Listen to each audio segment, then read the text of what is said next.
Welcome back to another episode of Sharing Wisdom. I'm your host, Angie Wisdom, and today I'm really excited to share with you a friend of mine, Julia Miller from Yond Interiors. She's got an amazing story, an unconventional journey to massive success in the interior design business.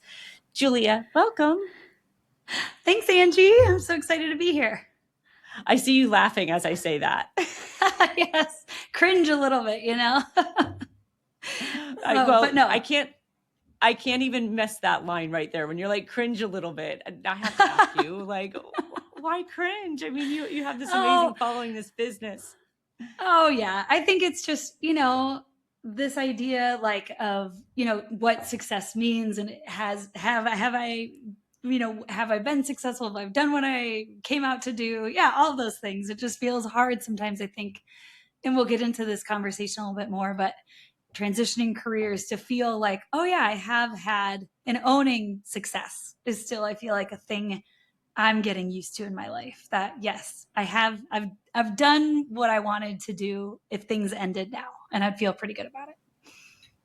That's pretty amazing to say. And I love that you brought up like the definition of success, because I really do, when I say it, and I mentioned these before we jumped on, the show today, is I love the fact that you can find your passion, your gifts, and it's like you almost like fell into it, right? It wasn't like, this is what I have to do and I'm grinding away and I have to figure out what, like, you just had. And so we're going to jump right into that story. You had this natural transition into something that you truly, truly love and you're so passionate about. And to me, that is success, that you get to wake up every single day and do what you love, and it impacts so many people. Yes. And I could not agree with that more. That really, I think changing careers for me was about pursuing something completely different, but also about pursuing something that came from inside. That was an inside job, so to speak. I had done the education and the licensure tracks, and I had a different career. And I think at some point I had this reckoning of, oh wait, there's maybe more out there that I personally am interested in. Well, take us there, because for those people who are going, what did she do before? What's going totally. on? How did she keeping you in the dark? Totally. You were a social worker for many, many years. Yes, a long time. So I, grew up in a very working class family where college even was something that was, I think, expected of my generation, but definitely not of generations before me. So kind of like a white collar career was generally new to my family. So I think having the perspective of you gotta find something you're gonna do and you're gonna stick with it, and that's gonna be your career, is a lot of the mentality that I grew up with. And a lot of that was out of necessity. My dad and all of my uncles and everybody I knew kind of worked for the same company, got a pension, retired out of that company. And that was kind of the path. And I think that's also indicative of time. That is how things used to be. But I think it was also new for my generation to think, oh, maybe there's other things that we could do besides labor oriented jobs or blue collar kind of work. So I decided to pursue social work. Again, I feel like social work found me in some ways in undergrad, and it was just a really natural fit at that time in my life. And I think one of the misconceptions about changing careers is that maybe your first career never fit or something was wrong. And I don't think that was my experience. My experience was I could really be happy doing this for a long time.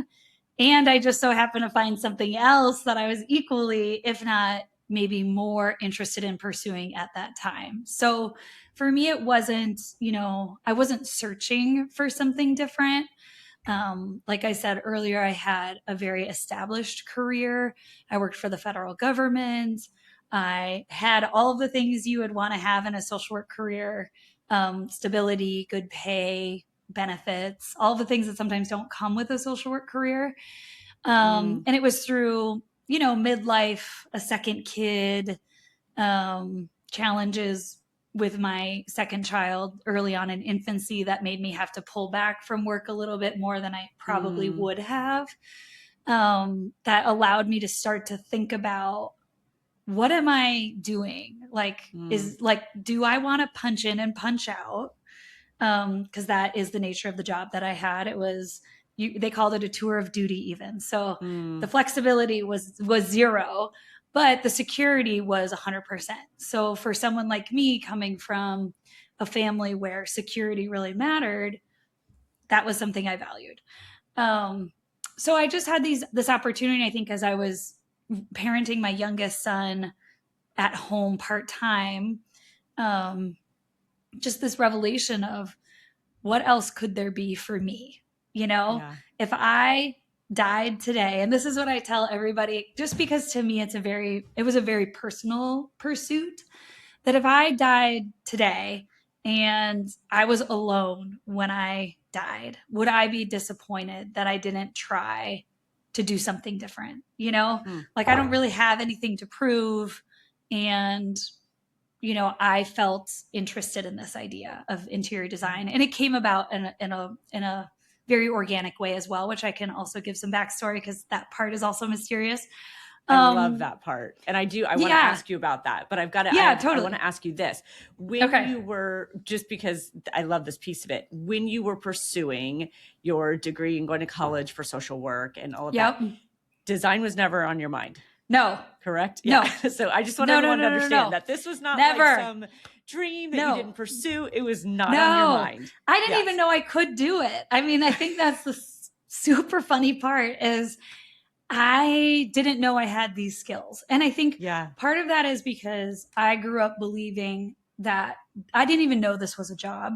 I had never known an interior design. I knew architects obviously existed, but Hmm. I didn't even know that interior design was something you could even do and make money at. Like Mm. I didn't know anything about the career or what it took to even own a business. I had no clue. So interesting. And so to give a little bit, I want to get you into that question about how it kind of came across organically.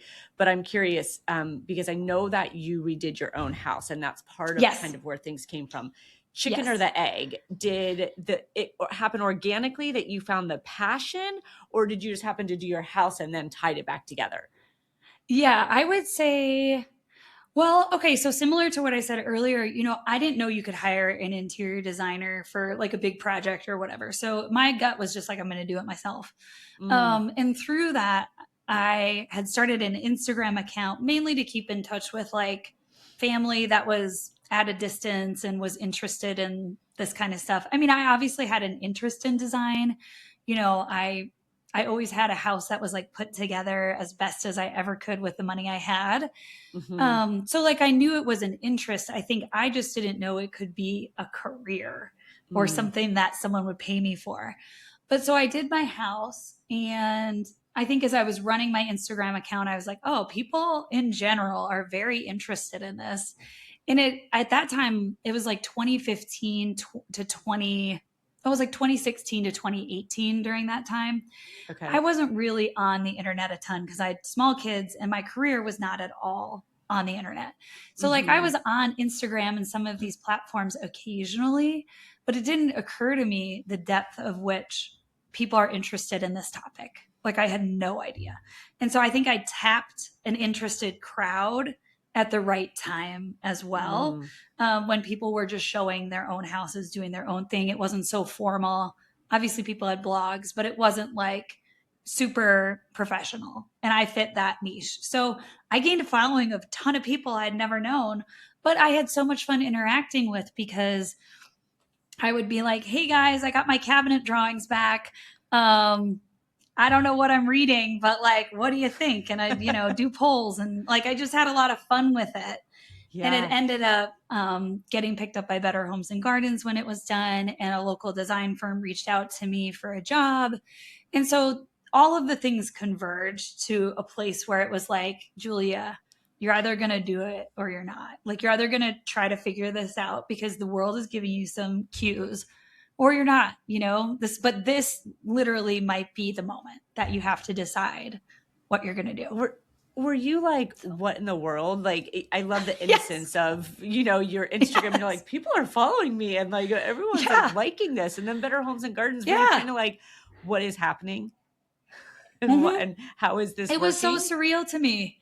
Yeah, because I mean, I think for my life at that time was so small.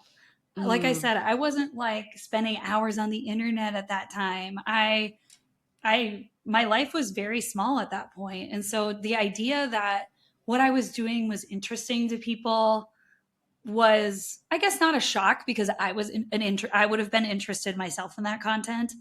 But I think what was the surprise was that I could do this, that right. I didn't need to hire someone to help me figure this out, that somewhere inside of me, I could put things together and Right. organize all of these details in a way that I had no idea I could. So for me, it was more like shock that, oh my God, I have a skill set I never knew about, that kind Right. of thing. Right. And that's what Yeah. that's what I really want people to hear, that sometimes you don't even know that you have this gift. You don't even know you have Yeah. this skill, and No. you just came across it and kind of surprised Yes. yourself. I have to ask you on the social side something, because oftentimes it's Totally. so hard for people to show up on social, and it almost sounds Yes. like because you didn't have an agenda.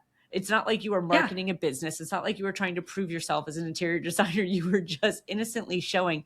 Did you feel like that made it easier for you to just share things? I think so. Yeah. Oh, totally. Because first of all, I didn't know what I was doing. I was just like, during nap time, hey guys, what's up? But I didn't even show my face because again, I wasn't an influencer, and I think videos where people were showing their faces were just kind of coming up in Mm, 2017, 2018 kind of. But I had someone who was following me, and I had been doing this for like a year at that point, and she was like, "Hey, we kind of like following you, but we don't know what you look like. Could you show us your face someday?" And I just was no. like, what? Why? And then I realized, like, oh, I had gotten into this world then over that year a little bit and realized, like, oh, part of what is fun about this for people is the person, right? Yeah. Like the connection of who's doing this is just as interesting, arguably if not slightly more, than the Hmm. project, right? That we're Yes. interested in Yes. the person. And I think social media has proved that even more in the last couple of years. But at the time, it took a follower telling me, hey, this is really fun, but it's actually not that fun anymore because now we don't know what you look like and like who you are. And I remember I Yeah. was standing, I'm in my house now, and I remember exactly where I was standing, which is like 10 feet from here, being like, oh, this might be a turning point too. Like, am I going to show my face here? Like, I had a clinical Yeah. job. Like, I don't know that I don't know how these worlds come together, but Right, right. Oh, I'm going to I figure just it out. love that. It's almost I can't think of it. There was like some movie or show, and it's almost like this anonymous person, and it Yeah. finally doing the reveal of who you are. Who's this person? Yes. That I'm is like, so turns out interesting. I'm just a middle aged lady who likes to do this and, is not super shy. I So, love it. Oh my gosh. Okay, so now take me back into the social work world, because somehow you brought yeah, those together and you found something. I did. Yes. Um, well, my career previous, my clinical career was centered on home based work. So while I was clinically licensed to do therapy and in the social work world, once you get your clinical license and your master's degree and all of your training, you can bill insurance for therapy, one-on-one work, group therapy, specialized work, whatever. But my heart was always in kind of the nitty-gritty everyday case management world, Mm, which is still mhm, very clinical but very different than sitting in an office and mhm. having patients come to you. So I knew that my population was not the worried well. I knew my population was something a little bit more difficult and specialized. So I specialized in psychotic disorders. So Mm, I only worked with people for the majority of my clinical work postgraduate school with people with schizophrenia or psychotic disorders that limited their ability to live a life either independently or super fully in the way that they wanted to. And so Wow. my job was one-on-one work with a very small caseload of people who, you know, needed almost daily support sometimes to either live independently or live not independently, but still get out or do things that they wanted to do with their lives, as well as symptom management and all of the other things that come along with being a social worker. But I chose that path, and I had done that even before I went to grad school. I worked with kids in their homes. I worked in a school. I worked in a county setting where I did like foster care licensure. So I was never at a desk kind of thing. But what was most important to me in all of those jobs was this idea that where people live and spend their time and who they're around influences so much of their lives. So even though I wasn't doing interior design, I was still adjusting the coffee maker on the countertop so that someone could reach it. And, you know, thinking about how all of the puzzle pieces of your life and where you live, how that influences the type of life you can live in a lot of ways. So I was always interested in home-based, how environment is part of people's lives. So social work, you know, in that sense, bled really nicely into interior design because I carry the same philosophy forward. You know, it wasn't a big mental shift for me. Sure. What was a mental shift was the clientele. Yes. But people often tell me now, and it happens all the time in meetings and stuff, that, oh man, we should really be therapists with the type of work that we're doing with, you know, bringing people together and hearing multiple opinions and talking about difficult things like money and time and all these things. And so I'm like, oh yeah, this wasn't that big of a leap in some ways for who I am as a person, if that makes sense.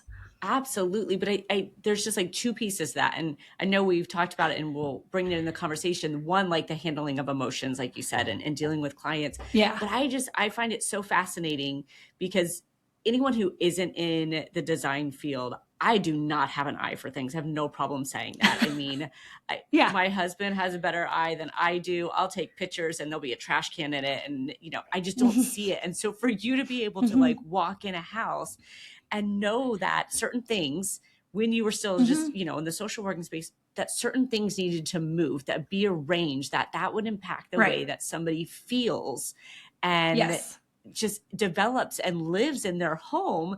Like that is the connection that I'm like, oh my gosh, because you were doing some of what you were naturally gifted at all along, just in a different field. Oh, totally.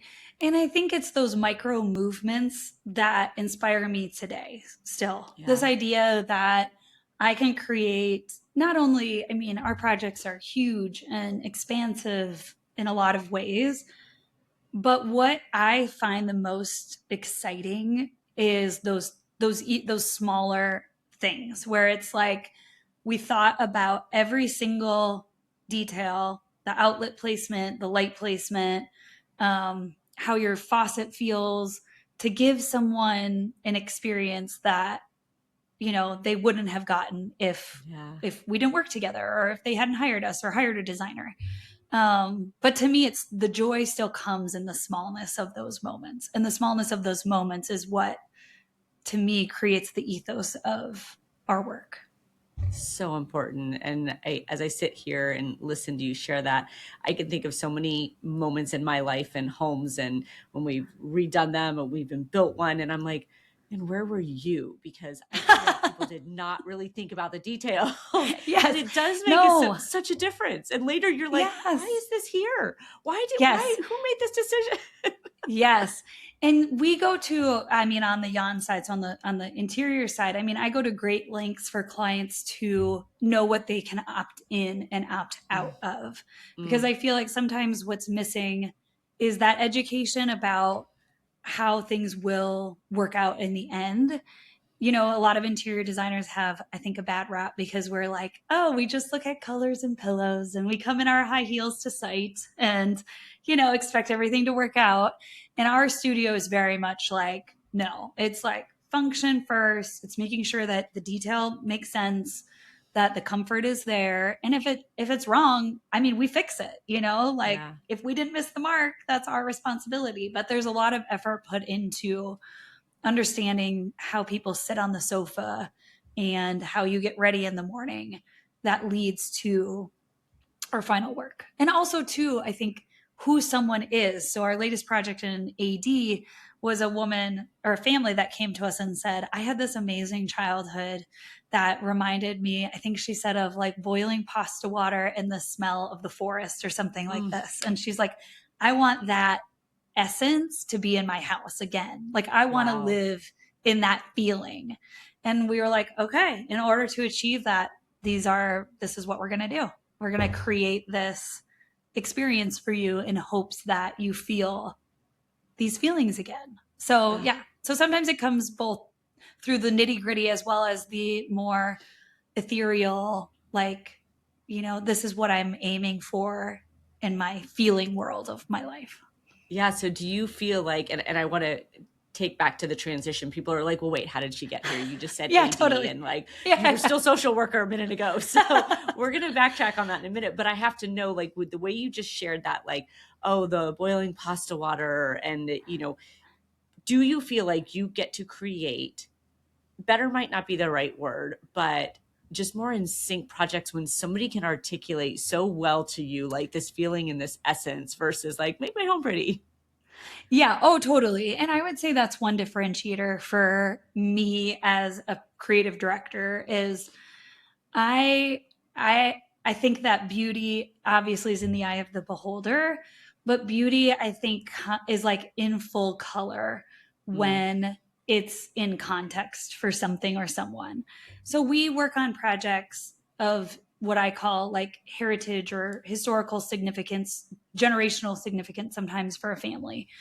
And sometimes those people don't have, this litany of things or emotions that they want, but I find it to be my job and my team's job to figure out what it is about this property that they love so much. What is the experience here that you want to invest in this project? And so sometimes it's landscape that inspires us or the story of the family and kind of the heritage of a property that gives us that same kind of information. But yeah, I would say, sure, I would love a pretty project all day long. But the funny part is like, I can't do that for myself because I'm not a good client for myself. So like my house, I'm always like, I can't pick out my own rug because I don't have the same story that I have from a client, Like it's so easy for me to put together what someone would want or appreciate. Yeah. Whereas for me, it's like, oh, I know too much and I'm not giving myself a good story. I'm like, ooh, we need to, offline, we need to unpack your story and get you that essence. Totally. It's in my daily mindset journal, actually. This week was like, figure out why you can't pick a rug or paint your kids' rooms or upholster your chairs. I've got you. We'll take care of that. Yes. Perfect. Okay. So for that transition, let's back up for everyone sitting on the edge of their seats trying to figure out how you got from there to here. Yeah. What made you decide to make the big leap and to really leave the clock in, clock out and go full-time interior design? Okay. Well, it's two sides of the coin. The first side is, I was the primary breadwinner for my family at the time that I was a social worker. My husband had just finished his PhD and we had two small kids and he was just like getting his career kind of started. And he was also like part-time dad. So, he was in like a figuring it out sort of phase in his life. And so I was still the primary breadwinner and benefits person. So I had to be able to answer how I'm going to pay my bills first if I'm going to do this. And luckily, as a social worker, you don't make a ton of money. So it's actually not that much to overcome. But what I ended up doing was the end of 2018, I said to myself that 2019 was the year of yes, that I was going to say yes to everything. I wasn't going to say no to a single project or a single idea, that I was going to give myself permission to figure it out and to decide if I was going to do it or not. So I still had my clinical job. So I was still working part-time. And I was basically burning the candles on all ends because I had small kids. I would say it was one of the less enjoyable parts of my life, a time I personally don't really want to go back to ever. But in order to figure it out, I had to, I had to do it this way.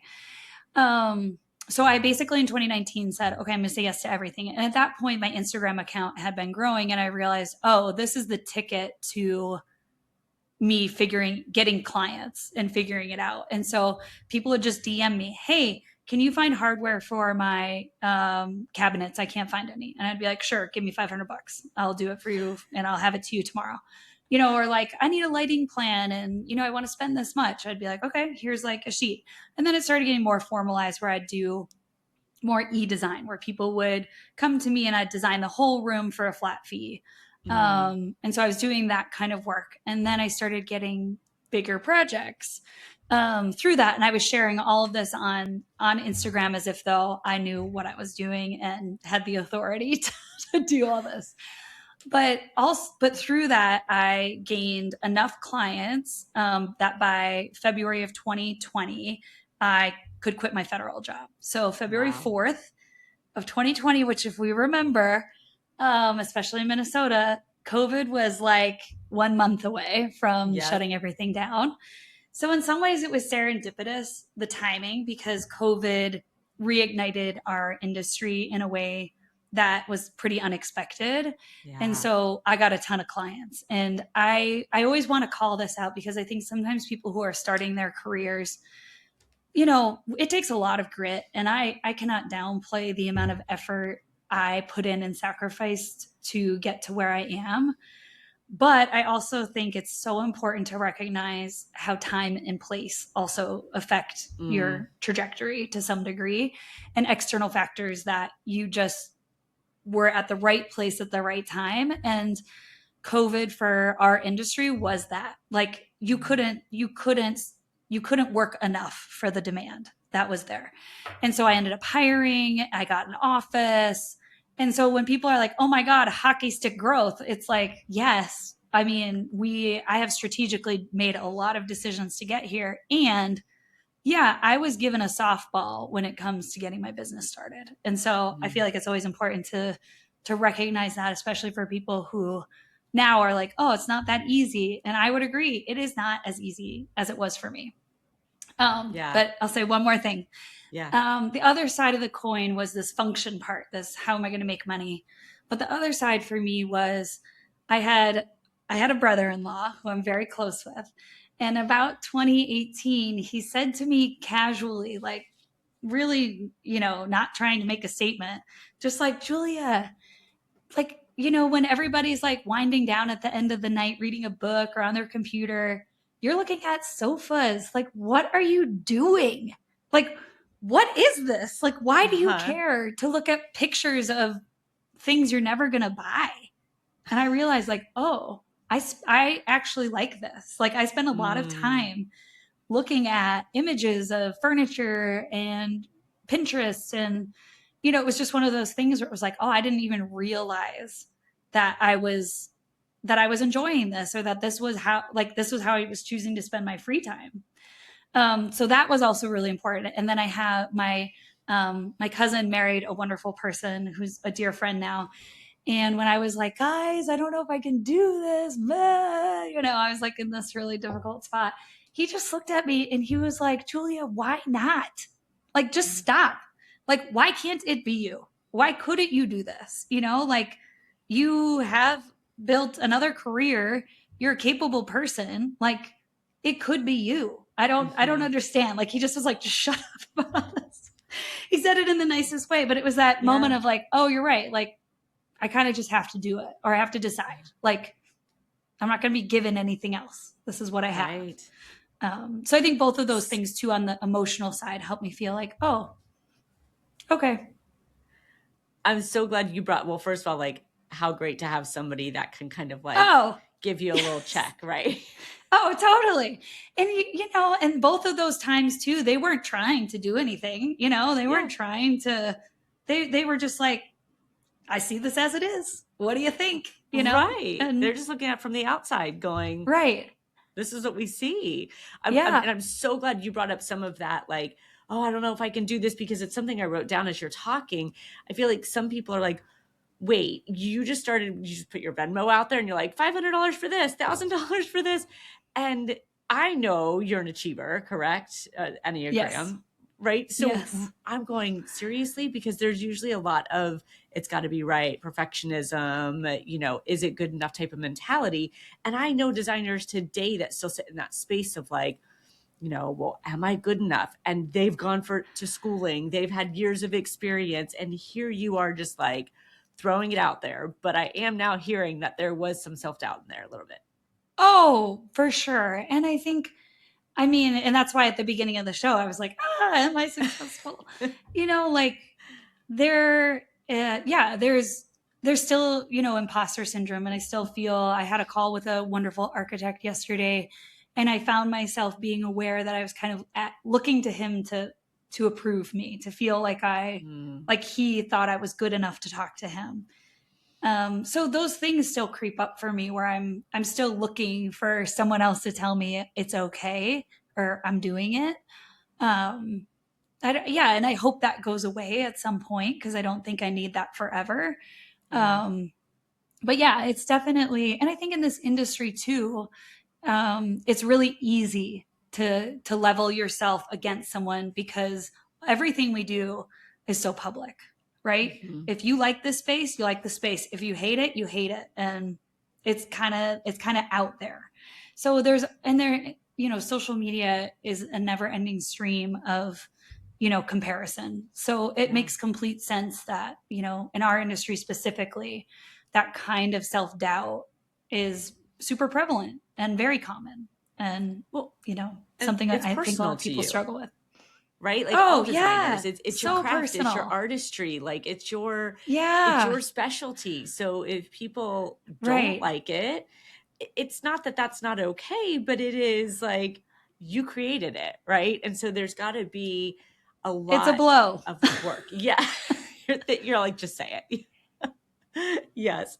Yeah. So how do you deal with that? Like that, and the question of, you said something a minute ago that was really important. Sorry to double stack questions on you here, but you said sometimes that still creeps in for me, this imposter syndrome, the conversation you have with the architect, and you do it anyways. You keep going. Where sometimes people are like, they don't. Right? That fear, that worry, it becomes more of, a roadblock and a freezing. Yes. Yeah. Well, I learned early on in this career that if I was going to figure it out, I needed to be truthful with myself about what I didn't know. And I needed to be okay saying truthfully that I don't know what you're talking about. I don't know how this works. I don't know what information you need. We work in gigantic construction projects, and there is a lot of stuff I don't know. And so I think part of what I've brought to, my work life is a sense of humbleness, that like, I will be wrong. I have no problem being wrong about something. And I don't hold it against myself if I didn't know. Now, if I knew and I chose to do it anyway and I'm caught, now that's me as a person kind of issue. But, part of this, I think part of living an expansive, possibility filled life is realizing that you won't ever know enough, probably, to feel like you've got it. I mean, there are very few things in my life. As I'm running through the things that I interact with regularly, parenting, I'm a runner, I have a business, I don't ever in any of those areas feel like I've got it, like I don't need to learn anymore. So I think part of the way that I've manifested this part of my life is being really humble about who I am and what I know. And also now, I think in the last couple of years, feeling really secure and also very, appropriately boundary driven around, okay, yeah, this happened and I know X, Y, and Z. And so I'm going to stand my own ground here. But also, I think having a perspective of openness and willingness to have someone teach you, I think has gotten me to where I am today. Mm. Yeah, I totally agree with you. I mean, not just in your situation, but I know that from working with people and developing them. Yeah, not feeling like you have to know everything, and that if you don't, you are less than, and being humble and just a constant Right. learner, right? You're always evolving. Yeah.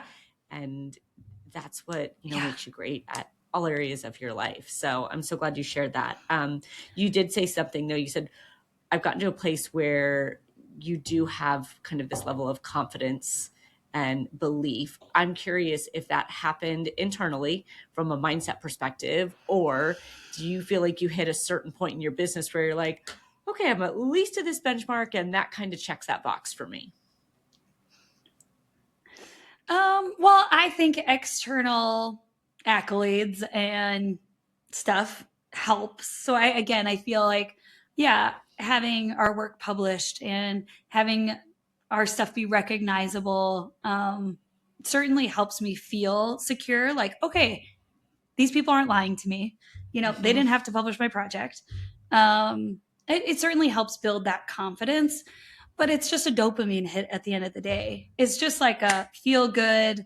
Oh, that was great. I was on 80's Instagram for 5 seconds and now I got to move on, So for me, which this is where part of that achieving, but also I think I might have a little bit of the 7 adventurer newness in me too, Mm-hmm. is I like new things and I like to be in pursuit of new things as well. And I've had to learn to temper that big time. That external stuff doesn't, it can create internal happiness sometimes, Mm-hmm. especially if you're doing it with someone else. But at the end of the day, my internal constitution is my responsibility. And I need to know when I am acting out of my morals and values and when I'm not. And I had an argument before this with a contractor about what I felt like was a moral issue, and it was a tough conversation, but I felt really secure in what I said to him about my position, and he disagrees, and that's fine. I have to be okay with that. But I think it's a both and situation for me, both a mindset that I have things that I do know, that I am competent, and that I'm acting most of the time out of a place that I'm proud of. Mm-hmm. Um, and that gives me the confidence that, okay, this is what it is. Even if I never get published again, when I die, similar to what I said earlier, I, I, I did what I came to do for myself and for the people I love, which is to act honestly and to give what I can when I can.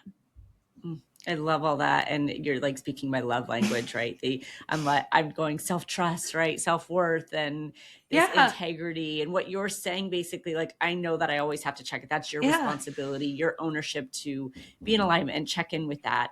Obviously, what you used to do, I think Right. helps you with that. But for other people listening, like, how do you Yes. keep that in check? Do you have daily practices? Do you just mentally kind of go through anything where you're like, I'm in integrity, I'm in alignment, I'm in check, I'm taking care of what I need to do on a honesty basis, anything like that?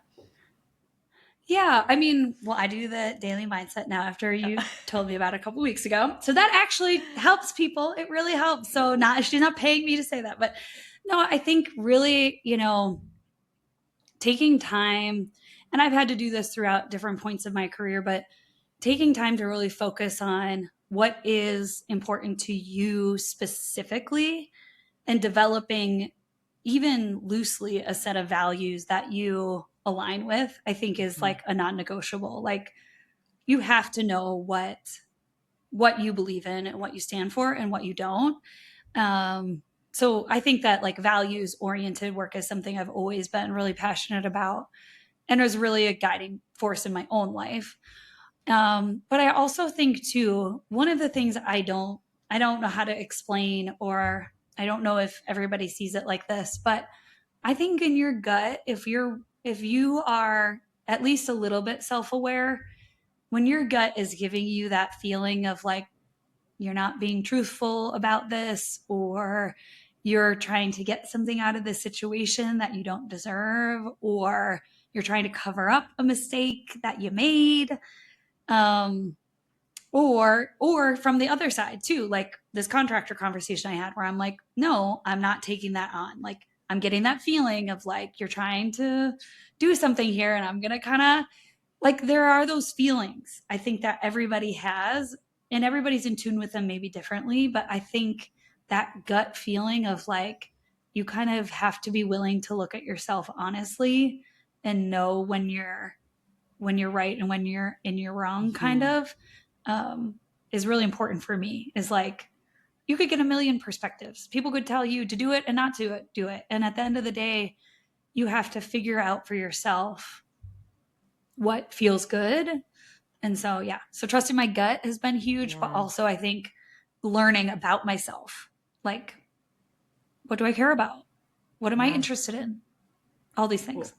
And that sets it up, right? Learning about yourself allows you to then trust your gut, right? Because you actually know yourself and you can trust yourself. And everyone does have those opportunities to get that kind of intuition, that gut feeling, but it's a matter of like, are you clear enough to pick up on it? And do you trust yourself enough to follow it?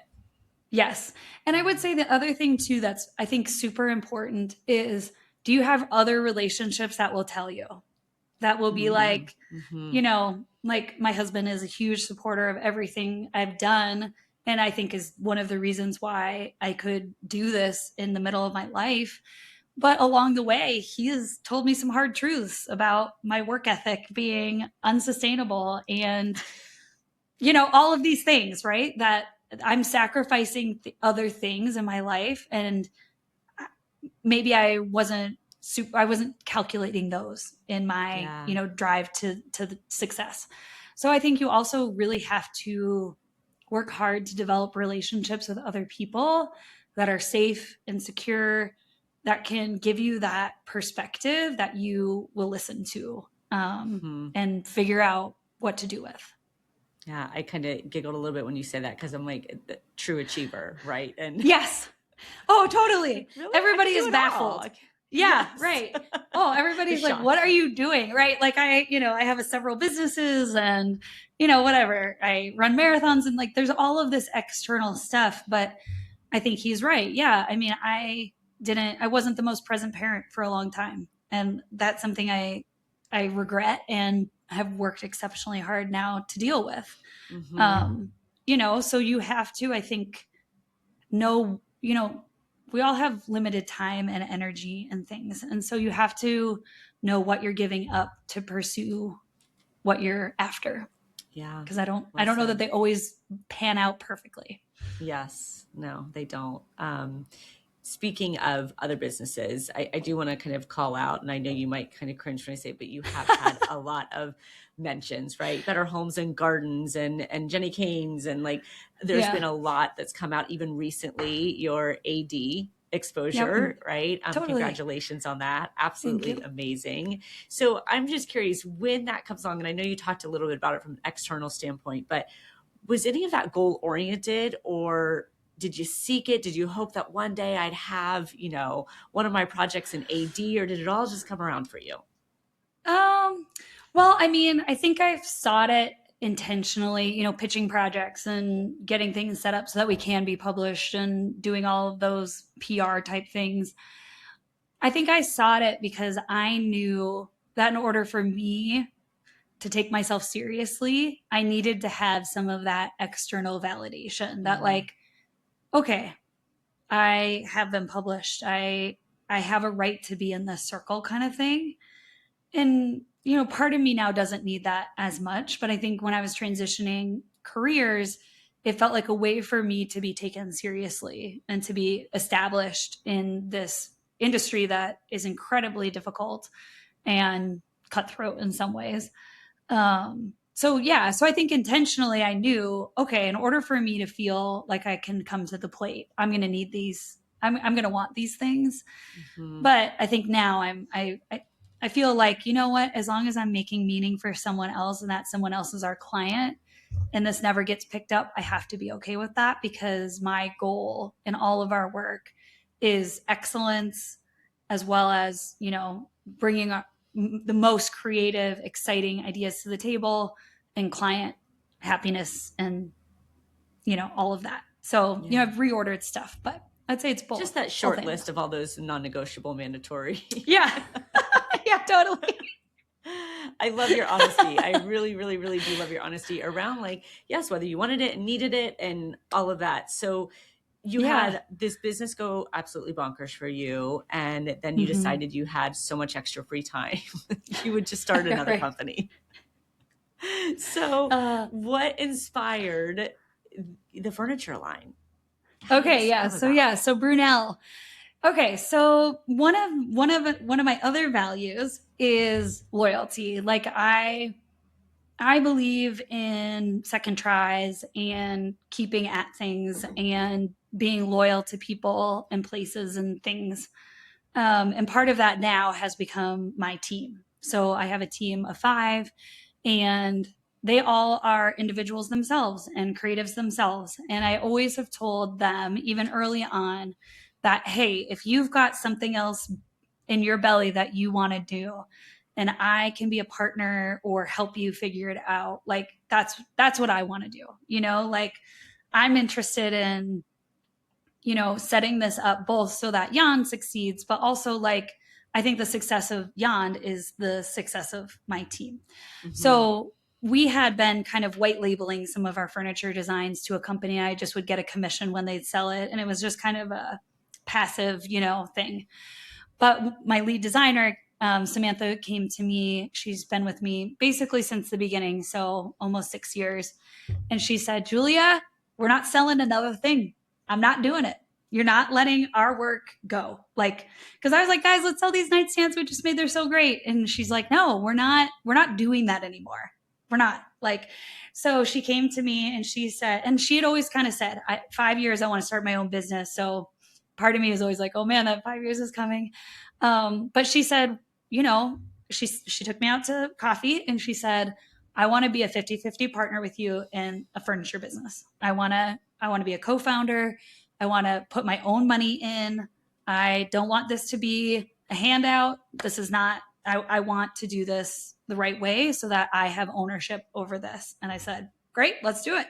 So Brunel came out of a desire, I think, for both of us to kind of take back some of what we had been just kind of more freely giving away. Yeah. And also, I think, I'm on a platform called The Expert, where I do these one-on-one video consultations with people about their problems in their house. And I realized there's not as many design forward retail places for people to buy furniture that's made in the US, that's dimensionally adjustable, that they could change a paint color or a finish on.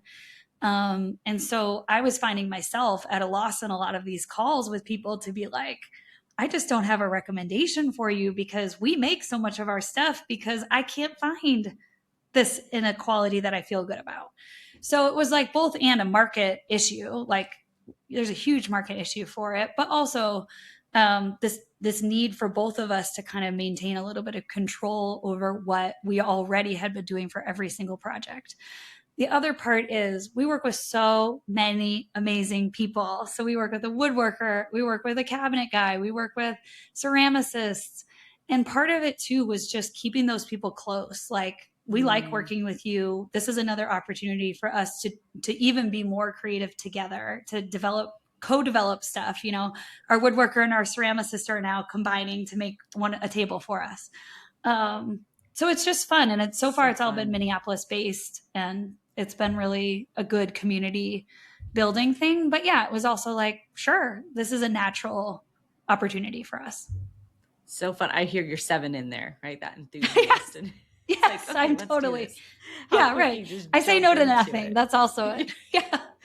I know you said the year 2019 was your year of yes, but I'm getting a trend here. Yeah, I know. It's now 2026 and I know.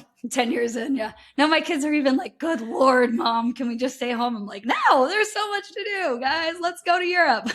I love it. I love that. And I have another client that she's an owner of a business, and she did something similar with one of her employees. And I just love that. I mean, because if you value Yeah. people, right, and you really want Yeah. to retain them, and you love the way they have a mind or what their talents and gifts are, to offer something like that, it's just, I Right. just think it's so special, just so Yeah. amazing. And what a great And vertical.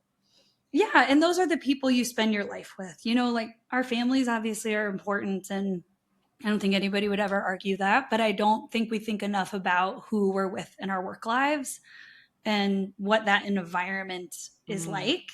And there's a lot of toxicity in interior design, a lot of top down kind of things. And I didn't know any of that, but as I started hiring, I realized like, oh yeah, this is an opportunity to be a boss in a totally different way yeah. that supports people, keeps them accountable when we need to keep accountability. Everybody works their tails off, and I don't have to have an iron fist. In fact, I get vetoed probably more than anybody in the office. Oh, that's funny. Well, I remember when we met, we were at the design field retreat, and both speaking obviously on totally different things. I'm the only non-designer there in the design Yeah, world, which was but great. it was fun. It was so, so fun. And I think I remember you talking about the people that you've had on your team have been Yeah, there. yeah, You don't have turnover. You don't have people coming in and out. Like, you create the culture, the environment. yeah. So talk a little bit about that, because it's not common in employment in general. And I think with interior designers, not often very common. So what's the secret to your retention and culture? Well, I think one is flexibility. I mean, there's all these practical things that I think, I'm the me and our procurement person who's actually my best friend who I hired, which we could talk about hiring your best friend, but are the two oldest in our office. And I think, while there's not like huge age gaps between us, there are generational differences about what people expect out of employment. And, I saw that right away that like, oh, okay, I need to be super flexible, both because I wanted that in my own life finally, but also in order for people to feel like their lives can roll with work, I think you have to Mhm. trust people and you have to be willing to give as much as you can. So that's always been huge for me is okay, you got an appointment, you go do your appointment. You've got family in town, go do your family, like we have very set expectations for deliverables and what gets done, but I don't micromanage how those get done at all. Um, and so I think, I've had to learn both, when I need to actually give more support, because to my natural instinct is like, you guys got this. This is great. So I, as a boss, have had to learn, you actually want me to be around and you actually want input. I need to work on that. So Mm. that's been part of it. And I think also too, I've created, or I would say I can't take credit for it anymore, but this idea that you can be yourself at work, right? Like you have to be nice and you have to be clean and you have to do your things, but you can be funny and weird and whatever you want. And there's no hiding hard things that are happening in people's lives. And part of what I feel like our office does so well is there's a lot of room for that support. So Mm. one of our team right now, she's nursing her son. He's going through like a feeding strike. And so she needs to leave a couple times a day to go to feed him. And my team is like, yeah, we'll do your work. Don't worry about it. Do not think about us. Like, we'll get this done. It's okay. And that is the mentality of everybody. Anybody Wow. has a need, and it's like, oh yeah, we got this. It's okay. But that's because I think that was given to you at some point. At some point, you Mhm. needed that, and someone else gave it to you. And so that's also super important. But I try to give lots of time off. I compensate as best as I can. What was early on, I started a 401k because I'm like, these ladies got to retire.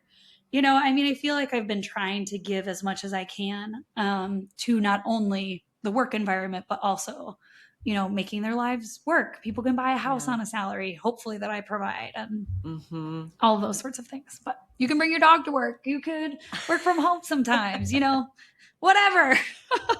I mean, it sounds kind of, crazy, but at the end of the day, it's like, I want people to feel like, okay, you have this, you have what you have to work, but you also have support and the ability to be like, hey, I can't do this. Yeah. I mean, I hope you give yourself enough credit for that, because you really have an art in there, because as I sit with businesses and owners all the time, that's a fine line, right? To be able to give this freedom, and you can do a lot of these things and also put this boundary on the outside of it to say, and we also have to stay within here because you guys are thriving and people are happy. Yeah. So kudos to you. I want to talk about, I look at the time and I'm like, we could talk for hours. Oh I know. Gosh, there's so many things that I wanted to ask you, but no, it's so good. I do want to kind of bring us down to a couple of questions here. One, again, meeting you in person, you have got this authenticity, you've got this style, even like you said, you can be funny, you can be weird, you can do whatever. Like you truly, and I feel like interior designers, sometimes they really show their style and sometimes they don't, And so I'm curious for you, obviously it comes across in your style, in the work that you do. Did you always show up that authentic and, hey, this is me, this is my style, this is who I am? Or did you have to work on that?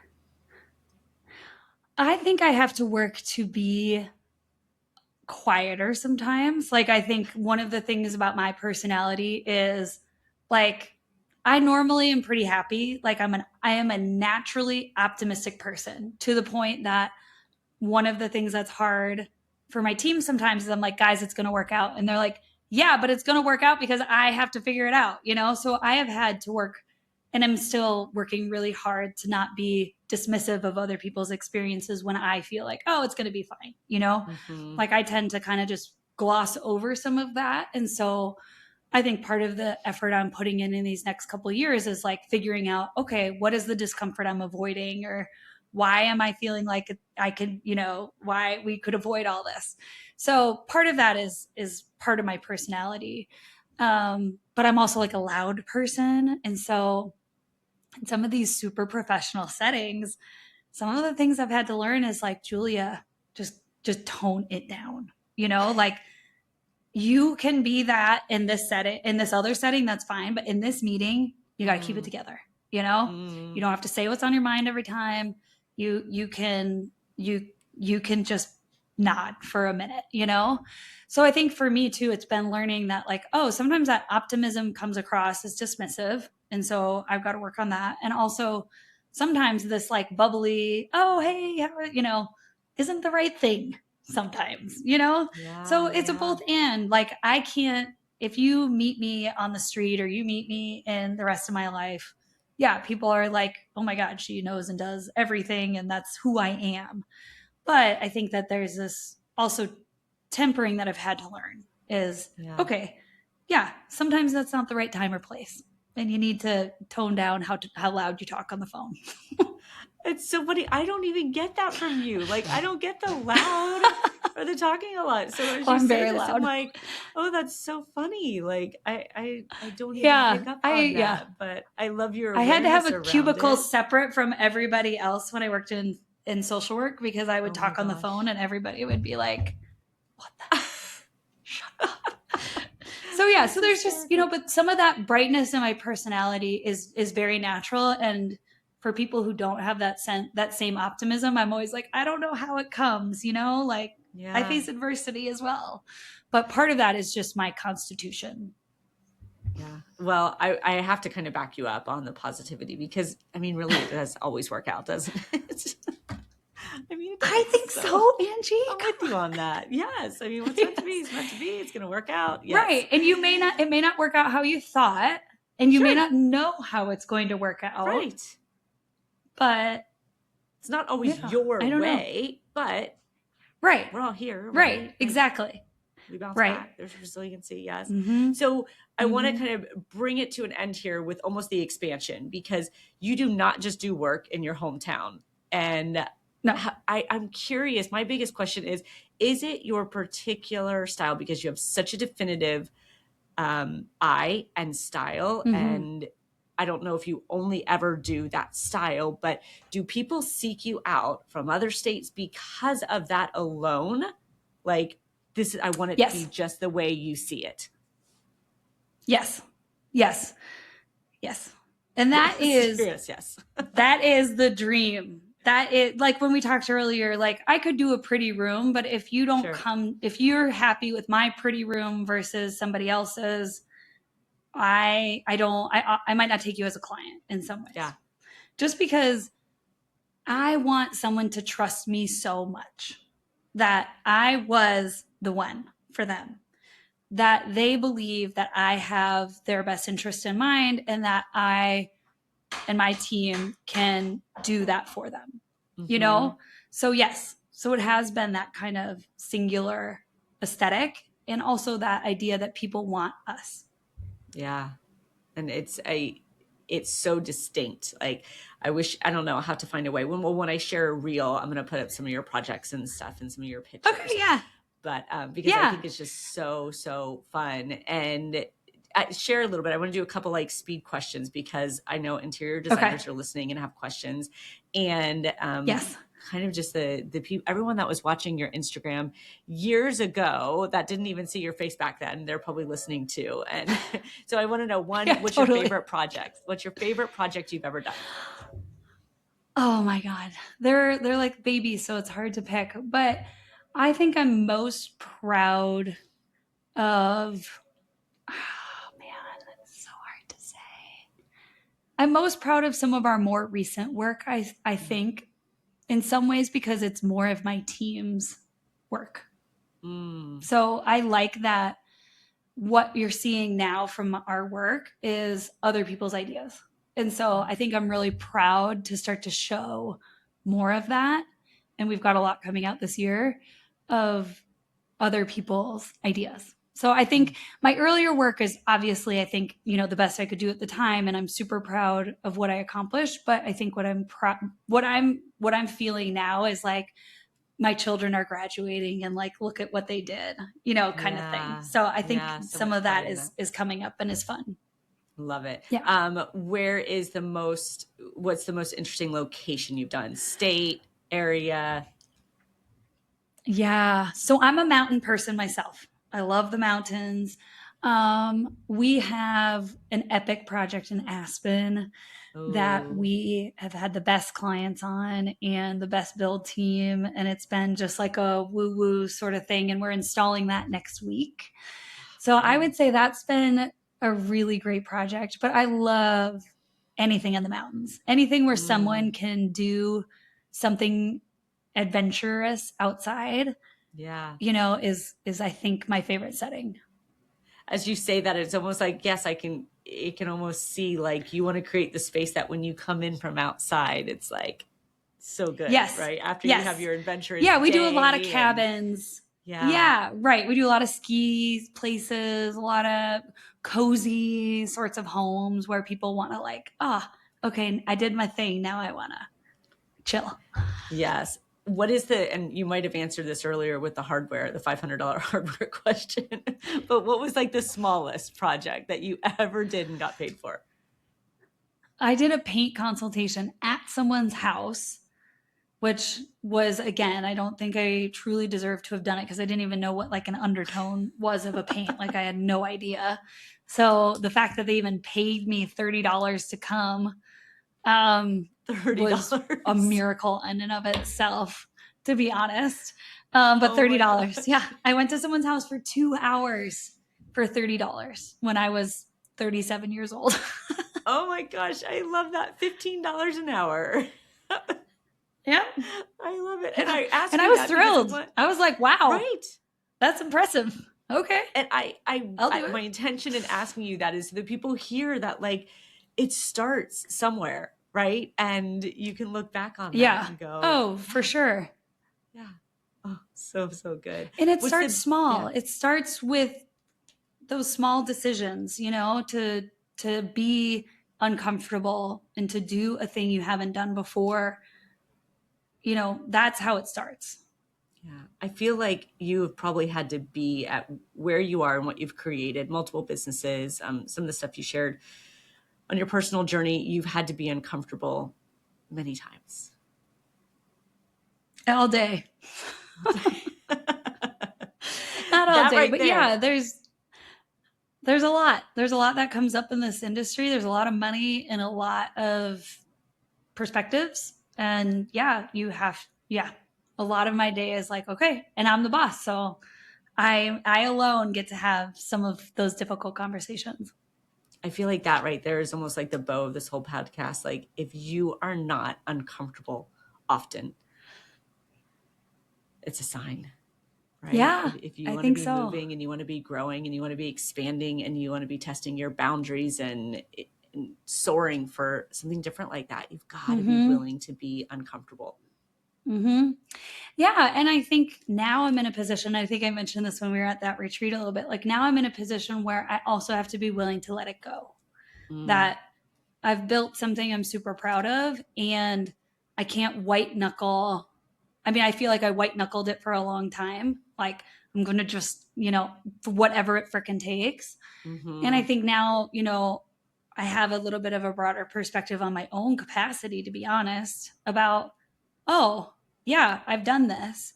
And if it doesn't align with me anymore, something in my life changes, or I have an opportunity that I didn't know about, like I have to be willing to also let it go. That, Yeah. I've done what I needed to do, and it can't be at the expense as it was in the beginning of some of the things that I care about more. Yeah. Well said there.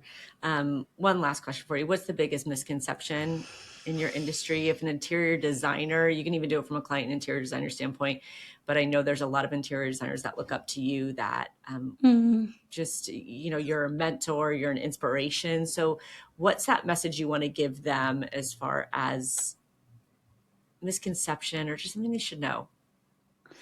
Yeah, I think I think what you think about yourself matters the most, is the thing that Mm-hmm. I have had to learn myself. Being both an achiever, someone who likes lots of new things to give me those good feelings, um, but that at the end of the day, you sitting in a meeting, in a sales position, which is kind of what we do, Mm-hmm. you have to believe in yourself, and you have to believe that what you are offering, singularly in your studio, not looking outside, that is worth what you're asking for, whether it's money or creative freedom, or if you're stretching for something you've never done before. You have, what you think about yourself is going to be the pivot point for, maybe not that you get everything you're asking for, but that you have the belief that you at least deserve it, or that you could do it. That right there says it all. And that is not for just interior designers, it's for everybody, because it truly is. It's a reflection. Yeah. What you believe about yourself is a direct reflection in what you create and what you have in your life. So Mm-hmm. that was the bow right there. Thank There you you, go. Julia. Thank you so much for Thank sharing you. your wisdom Yeah. and hanging with me. There are so many ways. Another thing I love about you, and so I want you to kind of share because I don't even know them all, but something I love is that there are so many ways that people can kind of work with you. Like you're like, I'm on Expert, so Yeah. they can have this call. I design Totally. furniture, and so they can buy that. So Yeah. just give us some of the rundown on where people can find you and work with you. Totally. So the interior firm is Yond Interiors, YOND, and you can find us at yondinteriors.com or at Yond Interiors on Instagram. We're pretty active there. So that's like our big interior design firm, where my team works mostly. And then if you're looking for specialty furniture or a really cool vase or a gift, you can go to Brunel, and you can find us at brunel.com. If you want to book a one-on-one consultation with me just for an hour, because you got a burning question about a paint color that I now know about, yes, I will guide you correctly. You can find me on theexpert.com under Yond Interiors, and that's just, booking with me individually. And then I started the studio table. which is for interior designers specifically looking to get information on how to do this job. So we've started this year with a 4-part workshop series, just basically using each workshop as a segment of our process at Yon. So we just finished our first one in April on client acquisition, onboarding, and concepting. And we have our next one coming up in June, in 2 weeks actually, on selections and proposaling. So how to get from an idea to a physical item. And then we're going to kind of keep going. So we'll do a project management one, documentation, and then a install, photography, styling. So this, it's just stretched out over the year. I might do more next year. We'll kind of see, but I got so many requests on like, how does it work? How do you do a business? Sure. So the studio table is your answer for that. So you can find us at thestudiotable.co. And same with on Instagram as well. And then the last thing is we do have a little Airbnb rental on the North Shore of Minnesota on Lake Superior called the Yon Cottage. And it was basically a love project I did, both for my love of the North Shore, but also for people who may never hire us to experience a really well-designed, carefully crafted home on the lake. So you can rent that out and you can do that directly. We're not on any other platform, but just yoncottage.com. I love it. And I know that was on my list and we didn't even get to talk about that again. I have like still 10 things on my list. We're going to have to do an episode 2, but okay, we can. It's something I love about you, right? Like as people are listening to this, like, oh, if I'm an interior designer, if I just need that hour, if I want to like live in the space that she created for a weekend, like it's all there. You are so generous with your information, with your expertise, with your passion.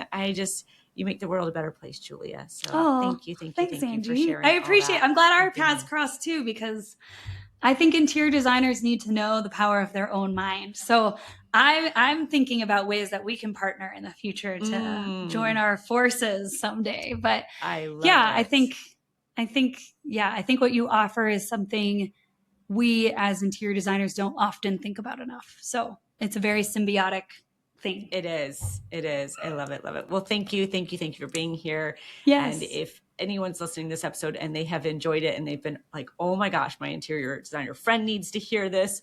My person who's designing their house needs to hear this, whatever it is, forward the episode and go follow Julia on many of the many channels she's out there. We're going to put it all in the show notes so you have access to everything that she shared today.